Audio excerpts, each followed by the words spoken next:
اعوذ باللہ من الشیطان الرجیم بسم اللہ الرحمن الرحیم۔ حضرت امام زمانہ علیہ السلام کی خوشخبری دینے والی ہستیوں میں سے ہمارے پانچویں امام ابو جعفر حضرت امام محمد باقر علیہ السلام کا فرمان۔ حضرت ابو حمزہ صومالی بیان کرتے ہیں، ایک دن میں امام باقر علیہ السلام کے پاس تھا۔ جب آپ کے پاس سے لوگ اٹھ گئے تو آپ نے مجھ سے فرمایا، اے ابو حمزہ، جس امر کو خدا نے حتمی قرار دیا ہے وہ ہمارے قائم کا قیام ہے، تو جو میری بات میں شک کرے وہ خدا کے سامنے کافر پیش ہوگا۔ پھر آپ نے فرمایا، میرے ماں باپ ان پر قربان کہ جو میرے ہم نام اور ہم کنیت ہیں، میرے بعد ساتویں ہیں، میرے باپ ان پر فدا، وہ زمین کو عدل و انصاف سے یوں بھر دیں گے جیسے وہ ظلم و جور سے بھر چکی ہوگی۔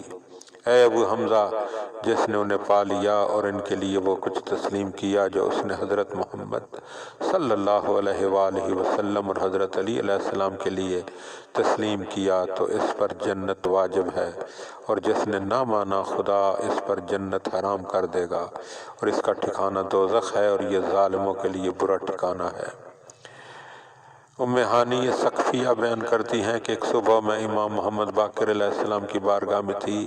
میں نے عرض کیا، مولا، قرآن مجید میں ایک آیت ہے، میں نے اس میں غور کیا تو اس نے مجھے رلا دیا اور میری نیند اڑا دی۔ امام نے فرمایا، ام ہانی، بتاؤ وہ کون سی آیت ہے؟ ام ہانی نے عرض کی، ارشاد خدا بندی ہے، بسم اللہ الرحمن الرحیم، فلا اقسم بالخنس الجوار الکنس۔ امام علیہ السلام نے فرمایا، اے ام ہانی، تم نے اچھا سوال کیا ہے۔ اس سے مراد ایک مولود ہے کہ جو آخری زمانے میں پیدا ہوگا، وہ مہدی عطرت اہل بیت سے ہوگا۔ لوگ حیران ہوں گے اور آپ پردہ غیبت میں ہوں گے۔ اس زمانے میں کچھ لوگ گمراہ ہو جائیں گے اور کچھ ہدایت یافتہ رہیں گے۔ تمہیں مبارک ہو اگر تم اس زمانہ کو پا سکو، اور ہر اس شخص کو مبارک ہو جو ان کا زمانہ پا لے۔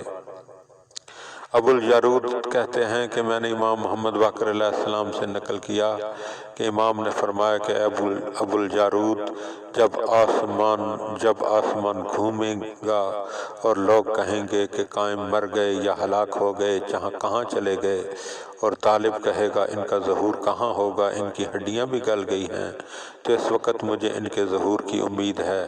بس جب تم ان کا سنو تمہیں ان کی طرف آنا چاہیے، خواہ تمہیں برف پر چل کر آنا پڑے۔ اللہم صلی علی محمد و آل محمد وعجل فرج آل محمد۔